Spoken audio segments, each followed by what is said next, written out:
Hey tubers, it's me again. Hey, I'm out here in my second favorite spot to work because a little bit of sunshine over here to help keep me warm. It's a cold day. So anyways, I met this guy last night, Rancher Erik. He's pretty cool. And while we were getting to know each other and talking and stuff, he says he's got 4 chainsaws. But this is the one that he wanted to get going again. So yeah, he texted like, I took this saw in last night at about 11 o'clock. So here's the deal. It's got a couple of issues, all right? One is like, it'll start, it'll only run if it has a choke on it, blah, blah, blah. We all know what that's going to be. It's a carburetor issue. You've seen enough carburetor stories out of me. So like, we're going to, if something comes up interesting, we'll come back to that because I know I'm going to have to order up a kit for that bad boy. But anyways, and then the other thing that he was saying is that this thing is just spewing oil like crazy. See that rope down there? You'll find out what that's all about here in just a second.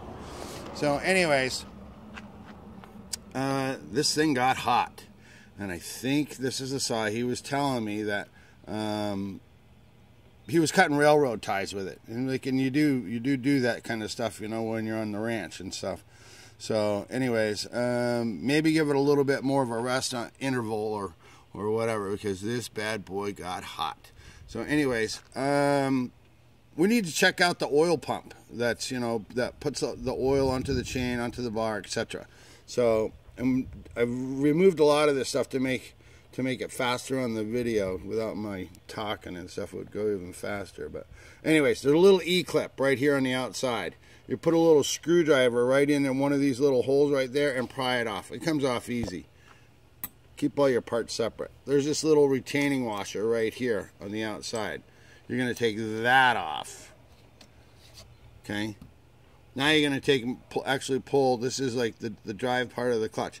Now something to notice here while I still got it on there. You see right over here, see that little register mark? That's going to be from when we go to take and put to line this back up with the worm drive for the oil pump. So just remember that. So now we pull this off. Be careful, because you know what, guys? There, it stayed on there. Hold on with it. See all the grease in there? That'll make it smoke like a big dog, and you'll be like, what the heck is going on my saw? It's like, that's just oil all built in there. We're going to clean that up before we put it back together.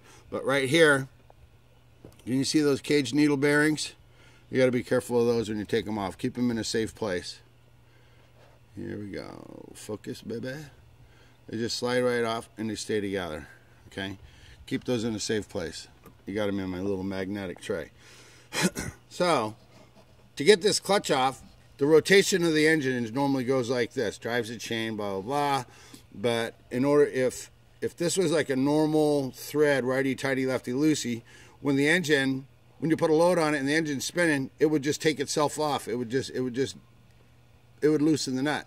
So this is a backhanded thread, so on this one, instead of righty-tighty, lefty-loosey, it would be righty-loosey, lefty-tighty. So you got to spin it this way in order to get it off, okay?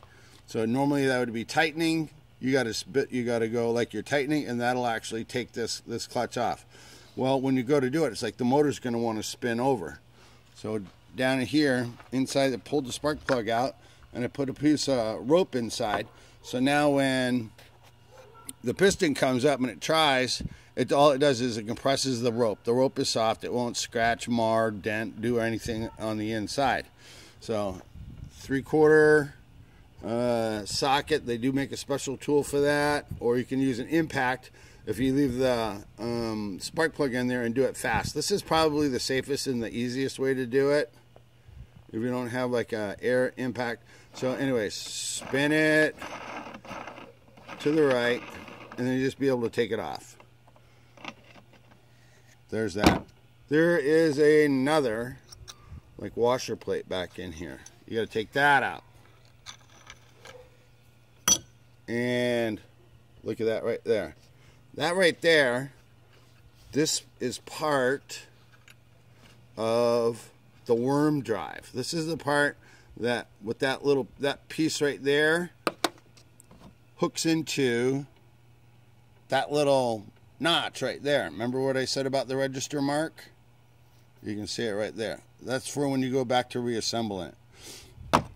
Down in here, this little plastic gizmo, can you see it spinning?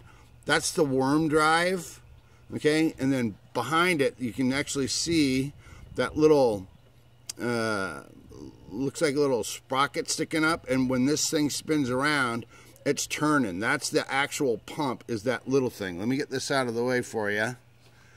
See if I can get that out. Yeah. Okay. That piece right there and this piece right there are supposed to be together.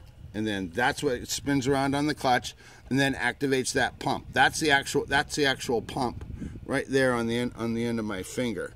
So I don't know if the pump works well at all, because I need to have this piece in order to check that piece.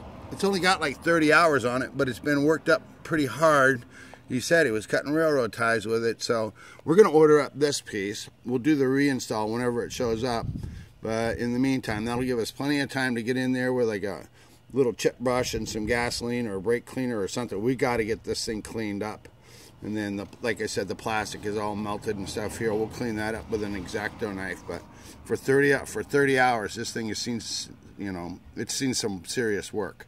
So that's it for this one right now, guys. And then now you know how to take that clutch off. And when the part comes in, we'll shoot another video. And Eric, if you're watching this, that's what's wrong with your saw right now. That's it. I'm done. I'm out.